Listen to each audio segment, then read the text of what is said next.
magandang araw.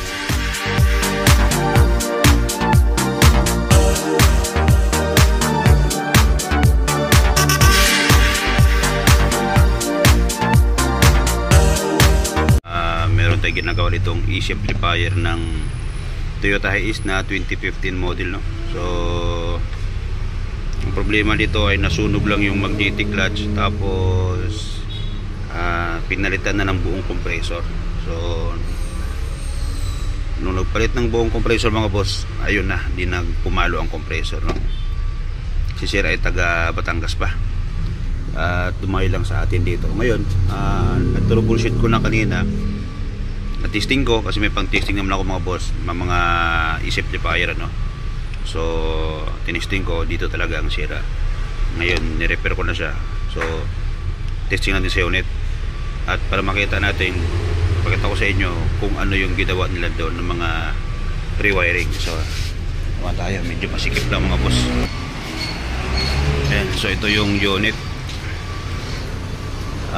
Okay yung pre yun, no? So number 57 pala ang part number niyang AC amplifier. So kita nyo, bago ang compressor. Pero yung compressor niya mga boss, tinisting ko, maganda pang bomba. Tapos ayan, may mga ginawa ng mga palatandaan. Tapos nagtagay sila ng relay. Ayan, lagay ng relay at saka thermostat. Ayan, nilagay nila, binago nila. So ito, may mga wires lang nilagay talaga dito. So kapag ganyan, check nyo muna yung relay dito, no? Yan yung relay.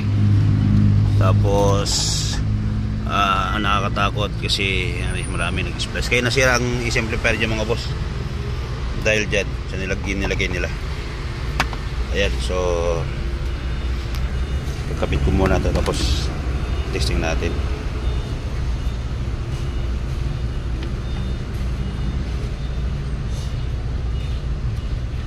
Sir, start ulit sir, para ma-testing na natin ng maayos.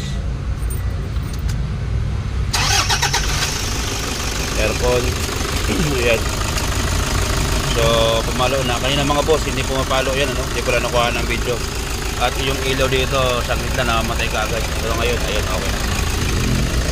So ayusin ko na lang itong nilagay nila. Tanggalin na lang natin lahat yan. Saan pa kayo sa Batangas sir?